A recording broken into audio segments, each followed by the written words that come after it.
gama ulaa galaanaatti deebina. Impaayirtii keessatti waan piraayoriitii jedhu tokko kaasteetta jalqabarratti waan dursa kennamuufii qabutu irra ture. Magaalaa keessa faawunteenii, daandii saayikilii kan miillaa, daandii bal'isuun sun akka jirutti ta'e harki baay'een keessumaa uummata parsantii 85tti tilmaamamu qonnaan bulaa ta'e keessatti jijjiiramni xiqqoon suni waa jijjiiruu hin danda'u, galaanatti waa cobsuudha keessaa mul'atu kan jedhu irraa waan ka'utu jira. Kanaaf ulaan galaanaa haala rakkoo impaayirtiitiin waan wal qabatu osoo gaafiin daabboo uummanni gaafii daabbootti galee jirutti lola dabalataa seenanii doolaariidhaan maallaqa qisaasessuu waan wal qabatuun ulaan galaanaa dursa fudhachuu qabaa ture. Impaayirtii keessatti dhimma dursaa ta'uu qabaa. Maaliif jennaan ajandaan kun irra deddeebi'ee yeroo ka'utu argama. Waan kana yeroo oo'ee akkuma inni irraa dubbatamu iyyuu maaliif fedhe Abiyyi Ahmed? Seerri idil addunyaa immoo waa weeraraa wal qabatu lafa kana weeraraan akka qabatu taasisuu danda'a. Sanuu impaayira Itoophiyaa biyyoota super power ta'uu danda'anii super power ta'anii jiran ittisee qabatee turuu humna ittiin qabnee waa wal qabatu. Haala kana keessatti seera idil addunyaa waliinis maal fakkaataa kana dhugoomsaa waan jedhu wal qabatee maal jetta Dooktar? Galatoomi ulaa galaanaa qabaachuun biyya tokkoof waan gaariidha. Wanta gaaffii qabu kun sila maaliif biyya addunyaatti gadi ba'uuf ol galuuf jireenya biyya sanaa faasiliteet gochuuf mi'a biyya hambaatti deemu isa biyya keessatti galu sana gochuuf ulaa galaanaa qabaachuun waan gaariidha. Garuu ulaan galaanaa immoo jireenya biyya tokkoo keessatti isa murteessaa miti, waan hangafaa miti. Barbaachisaadha garuu hangafa miti. Maaliif biyya lafaa kanarraa biyyooti landlocked jedhaman warri galaanatti karaa hin qabne hedduutu jira. Warri kuni yaada isaanii sirreeffatanii biyyoota olloota isaanii wajjin nagaa buusanii maaliif biyyi lafaa waan walirraa barbaaduu qaba. Kennanii fudhatu. Inni tokko isaa tokko kennee inni tokko immoo isaa tokko fudhatee wal gargaara. Amma fakkeenyaaf galaanni karaan galaanaa kun Asab Mitswaan Eertiraaf maal godha? Yoo itti maayi ba'ee biyyoota warra kaan irraati ittiin horii horate malee ofiisaatti maal isaaf godha? Biyya xinnoodha biyyi suni guddina indastiriidhaan hin guddanne. Meeshaa baay'ee gadi ergattu hin qabdu. Waggoota 30 darban keessatti immoo waan gashattu baay'ee iyyuu hin qabdu. Hidhamtee takaalamtee taa'aa jirti.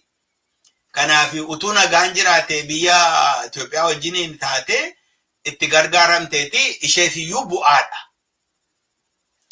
Dubbiin jiru dubbii sila jenneedha. Yeroo keessa rakkoon jiru.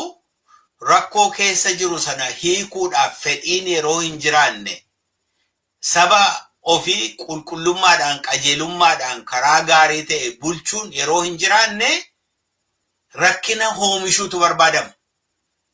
Maaliif rakkina oomishuun qalbii saba sanaa rakkina isaarraa kaasee rakkina biraarraa akka inni kaa'u godha. Warra biyya bulchan egaa warra saba bulchan sanaa fi isaaniif gaariidha kun. Maaliif sabni suni amma rakkinni keenya Eertiraadha, rakkinni keenya waa'ee aksesii bishaaniiti, waa'ee galaanaati, isa rakkinni keenya jedheennaan isaanii wajjiniin falmii dhiisa jechuudha. Silaatii kan ta'uu malu rakkoo biyya sanaa hiikuudha, rakkoo bu'uuraa isa ta'e hiikuudha. Itoophiyaan amma akka nation state taate hin beektu. Maaliif Itoophiyaan humnaan weeraraan walitti dhufte, weeraraan humnaan eegamaa jirti amma guyyaa har'aatti. Garuu warri biyya ambaas immoo isa fudhataniif back 1906 fakkeenyaaf Itaaliyaa fi UK fi Faransaay Itoophiyaa wajjiniiniti status quo kana eegnaa jedhanii mallatteessan. Barreeffamni isaa jira, sabni kana dubbisuu danda'a. Status quo sana eegaa jiru jarri ammayyuu warri biyya ambaayyuu. Malee Itoophiyaan akka isheen sasteenii gochuu hin dandeenye, akka kanatti akka fufuu hin dandeenye, failed state yookiin immoo failing state ta'uu ishee biyyi lafaa hin hubata. Maaliif stateedha kan jechisiisu maalidha? Wanti stateedha nama jechisiisan hedduutu jira. Waan arfan tokkotu jira. Inni tokko international relationii qabaachuudha.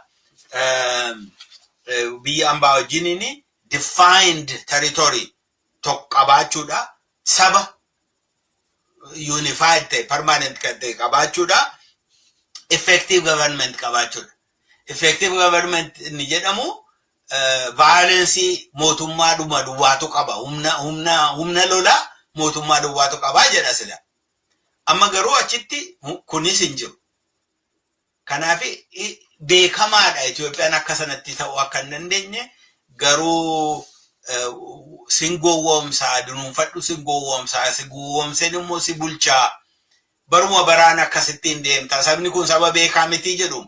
Amma ba'anii muummichi ministeeraa yeroo dubbatan sabumti Itoophiyaa akkas jedhu jechuun namoonni warrumti kanaan duraaniyyuu hin tuffatu. Haayile Sillaaseen isin tuffata ture saba sana natu kunoo kana isinii kenne yeroo jedhu tuffiidha.